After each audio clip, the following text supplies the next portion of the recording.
New Deal, the Great Depression. Every textbook I've ever taught out of has a split chapter. Has one chapter for Depression, one chapter for New Deal. Y'all got a little bang for your buck here. Let's check it out. Okay. Early days of the Depression. Hoover just took over as the president. He's been predicting how close we are to eliminating poverty, closer than any other civilized folk in the history of the world. We're closer to eliminating poverty, and then, 6 months later, look what's happening. So, he gets all the blame. It's not all his fault. But he did more economically, my little addition down there, than any other president to that time. It just wasn't near enough even to stop the contraction. You got to stop the bleeding with this depression, then you fix it. But we couldn't even stop the contraction. We couldn't even stop the bleeding for 3 solid years. Your book gets into the causes of the Great Depression and mentions the falling demand and overproduction. I want you to think about WW1 when it was over. All those European countries have massive devastation. We do not. The United States does not. The United States has just also been the leader of the Second Industrial Revolution, so we can produce whatever these countries need to rebuild, but they will eventually be rebuilt. Falling demand, overproduction. Your book also cites unequal distribution of wealth. We still argue about that today. The 1%ers and all that. Let me add this international debt structure that we looked at earlier. Remember, last chapter, once American loans stopped, then reparation payments stopped by the Germans, which then stopped the Allied War debt payments to the United States. American credit industry, every depression we've ever had, I hope I don't insult anybody, but every depression we've ever had, I think you can kind of back to bankers. Our American credit industry was not using wise principles. It was a disaster. Lack of diversity in the economy.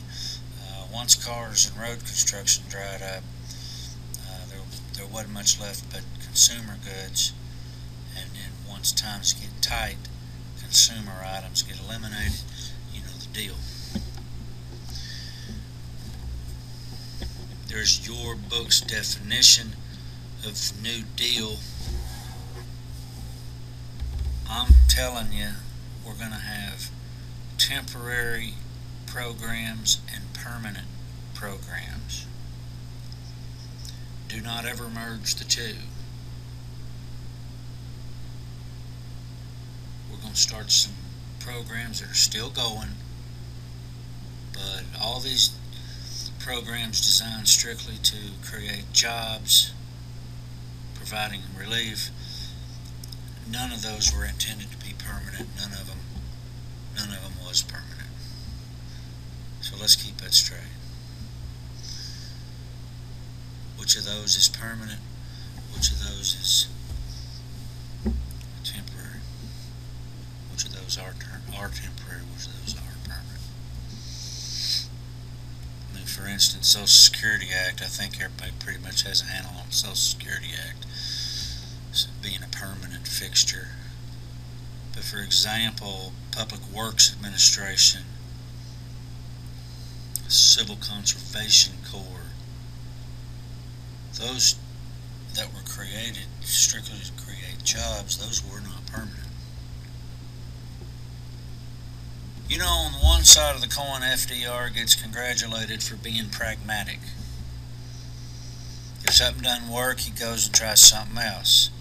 If that doesn't work, he goes and tries something else. Of course, he's communicating with us with those fireside chats, letting us know, hey, what we're trying ain't working, we're going to try this, we're going to try that, we're going to boom, boom, boom, boom. Well, the other side of that coin is here, you know, one side says pragmatic, the other side says, well, look at all these experiments we're running. What's next? Next? Hey, it's my turn after you.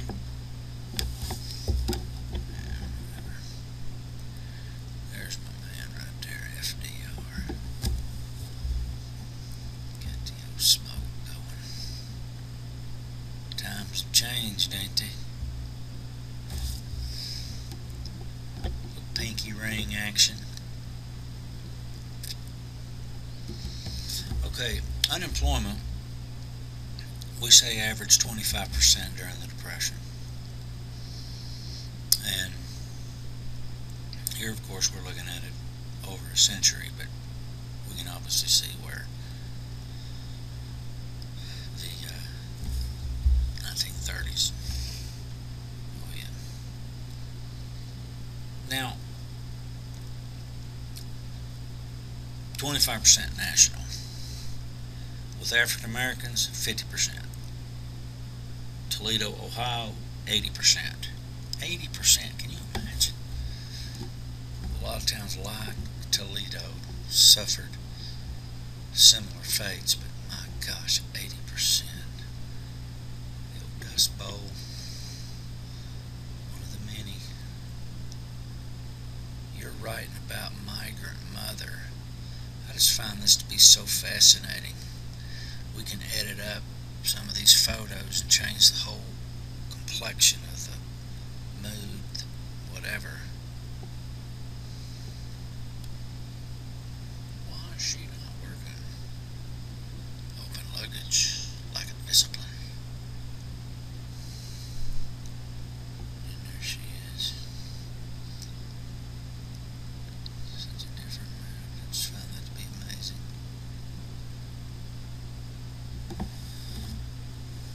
Reforms, Social Security, Wagner Act, nice little advertisement, putting everything in perspective for us. Think about the government trying to sell this program. I'm thinking about Obama trying to sell Obamacare. Here you got Roosevelt trying to sell Social Security. Tough sell. Think about it. Remember, we talked about the different types of labor organizations. We talked about the industrial unions, the industrial organizations, where the union, the entire industry was represented rather than just their job.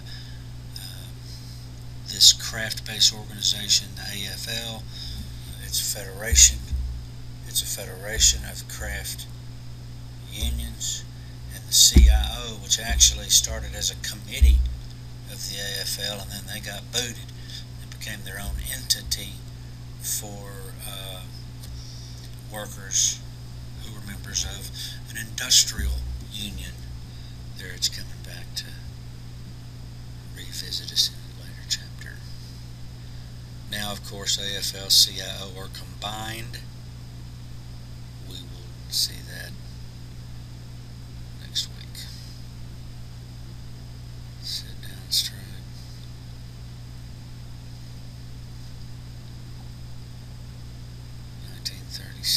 First time ever that the black vote went Democratic Party. I worked for this lady in graduate school whose mother lived through, well, her mother was quite old and remembered this, of course. Didn't vote Democratic until like the 1960s or something. She was a big holdout. Good gracious.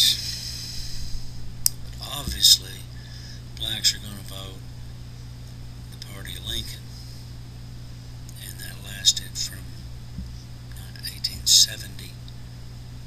That the black vote was a solid Republican bloc until 1936, when we see the majority vote Democratic Party. Ladies, check it out. you approve of actually earning money if your husband is capable of working? Do we really need both y'all working? Oh my gosh.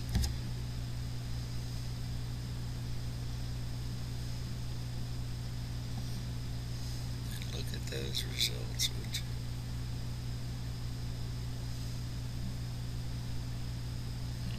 Okay. I will see y'all later.